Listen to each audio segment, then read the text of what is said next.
What's up, YouTube? Bonus video, horror games I could easily survive. Let's freaking go. Always avoided as a kid. They were too scary. The ability to immerse yourself the way you do while playing a horror game is different. It's not the same thing as throwing on Friday the 13th or Goosebumps. When playing a horror game, you're actually in there. You can see, you can hear, you can interact, you're in control of the movement. Any more immersive and you just be a victim. But those days of peeing myself while playing the scary maze are over. I'm a man now. And now, I ain't scared of no purple dude, no hillbillies, and especially not no grandma. Today, ladies and gentlemen. After playing so much horror games and stuff, I don't think that matters. I'm still afraid of Slenderina and Granny. I might not be as afraid from Five Nights at Freddy's anymore, and I might not be as afraid of Resident Evil anymore, but I still can't play Slenderina. That's insane. Gentlemen, same way we did for the horror and action movies, we're going to be going over horror games I could easily survive. And I'll be giving you guys my strategy, my game plan, my thought process, and of course, some of the ones that I can. Honestly, let's see if I can, if I have played any of them, I know how they works and I will see if I can survive them as well, but they have to come up on this video. Imagine you witness your next door neighbor commit what looks like to be a murder. Or at least a kidnapping. And after witnessing this, you, the main character, decide to go investigate his super elaborate home yourself. But while you're in there, you have to constantly avoid this man capturing you, or you might be the next victim. Well, that's the plot of Hello Neighbor, a potentially murderous, kidnapping, middle-aged man. I didn't learn about this game through conventional means since I was a bit too old for it at the time, but I did see my little cousin who was obsessed with it play it. And while it is an extremely scary concept on paper, you a kid investigating the super complex home of a potential criminal who may or may not murk you when he catches you, that's scary stuff. But don't let it fool you. This game is light. I actually have one very easy solution for this. One that can be done at the very beginning of the game. How about you just mind your business? I know, crazy to think that you could just do that. But it's true. All this started because us, the main character, felt this intrinsic urge to become Sherlock Holmes after witnessing something a little sus. Like just turn around and look the other way, my boy. Look, I didn't grow up in the best neighborhood when I was younger. And even back then, I knew if I seen something like an old man getting jumped, all I could do is shut my mouth, keep it stepping, and pray for Gramps. It sounds messed up, but I'm sorry, it's the truth. But if y'all do want to go the good civilian route, all the kid really had to do was call the authorities. You don't even need no evidence or nothing. Just tell the cops your neighbor's a minority and you heard a white woman screaming in the house. They're gonna be there in 2 minutes, bust that door wide open, and shoot first and ask questions later. Problem solved. Guys, I will not survive puppy playtime. Unless the solution is to ignore the letter. A lot of y'all probably already know this game, but if you don't, there's a horror game where you, the main character, are investigating a shut down toy factory after the disappearance of a bunch of employees 10 years ago. And while in there, you discover you're not alone. There are these things, these entities, these toy monsters that come after you while you're trying to figure it all out. And I'm gonna keep it a buck. I'm probably not surviving. Not only are these things going after you, all bloodthirsty toy monsters, but all of them are clearly on something. I can see it in their eyes. Huggy Wuggy got them dilated pupils, probably on some LSD or blue crystal or something.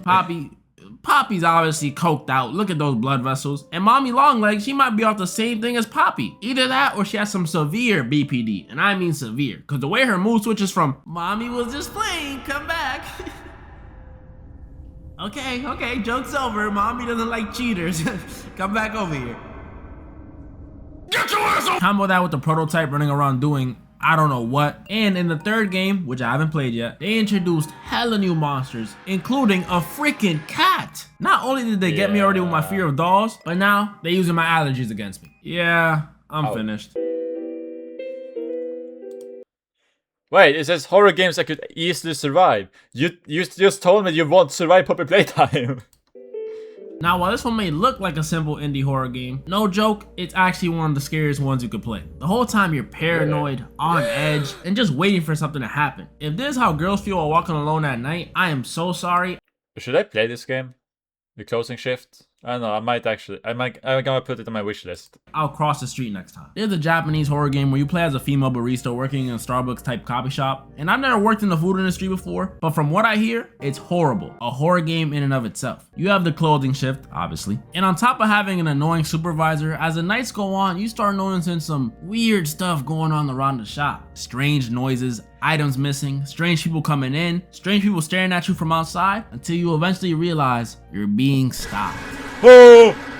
Stalker alert. We got a stalker on our hands, ladies and gentlemen. Eventually coming face to face with them at the end. Boom, we got the lore. While this one may seem simple because it's just a regular human, no special abilities, at the most, maybe a knife. It's not. Scary, though. There are two things in this game that could cause me some trouble. One is the girl we're playing as is clearly not in the best financial situations. She's B to the R to the O to the K to the E, a college student. That affects the first plan I had, which was to just quit your job. We quite literally can't afford to do that. I know how it feels to be living off mayo sandwiches and instant ramen, and I'm not putting this girl through that. So the next immediate counter I thought of was just tell your supervisor you want to switch shifts. You don't lose your job, you keep that bread coming in, and you stay away from all the creepy activities. That could work. That could work.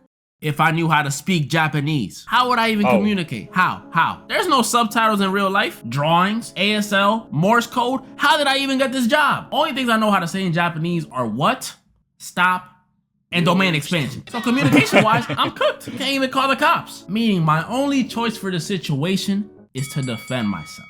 So here's the plan. We know the dude stalking us is seriously obsessed with us, judging by those notes he be leaving and the pictures he be taking. And as creepy as that may be, it can be used to our advantage. It'll seem like a regular shift. I'll be whipping up some coffee, some lattes, when in the corner of my eye, I'll see the stalker watching me through the glass. He'll probably be imagining doing some heinous things to me. I don't know. I don't stalk people often. But he won't know that I have him right where I want him. As he's staring at me through the glass, he'll notice in the corner of his eye a coffee I left on the table. And this wasn't no ordinary coffee. This was a coffee with my lipstick on it.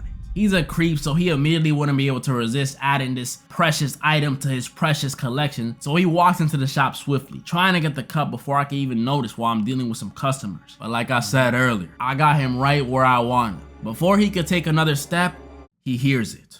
Yamero! Yoichi Tenkai. Mugen no Guroku. He's fucked.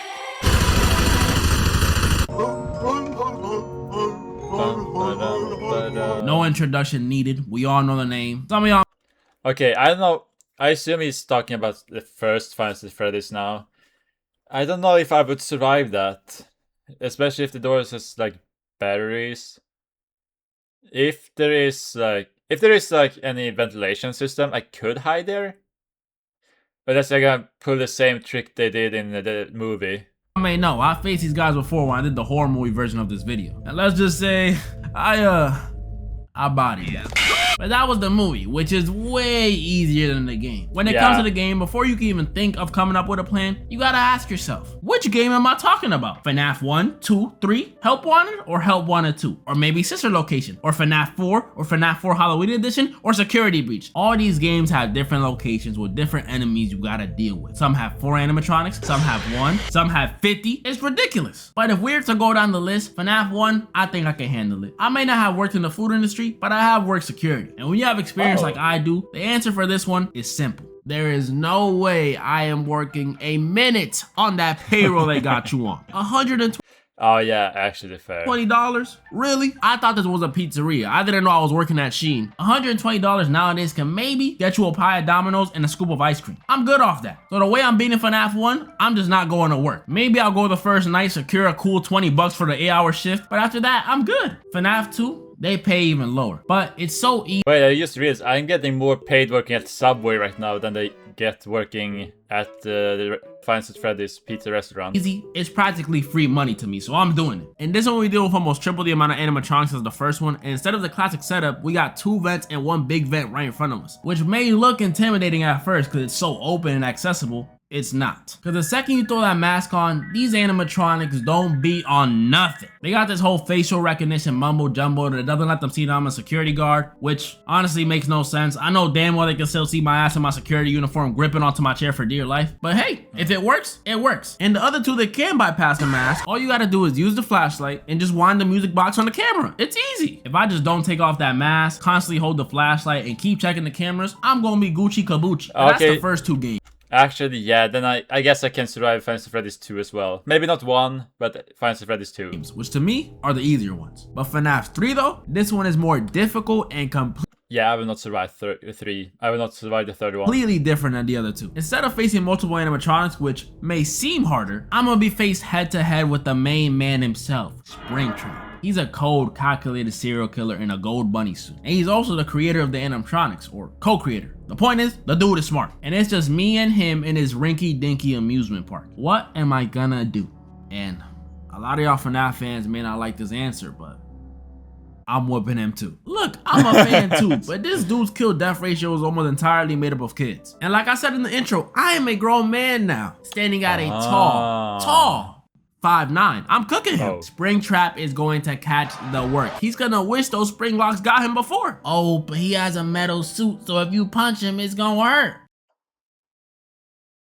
Who said anything about punching him? I got the chair I'm sitting on, the fan right in front of me. There's quite literally a guitar right there. If Springtrap walks in, I will not hesitate to smack him upside the head with it. He's just Michael Myers if he was a fairy. And y'all know what I did to him? Realistically, only FNAF games I'm struggling with are Five Nights at Freddy's 4, Ultimate Custom Night, and Sister Location. Five Nights at Freddy's 4, because you play as a paranoid kid and look at these things. Ultimate Custom Night because...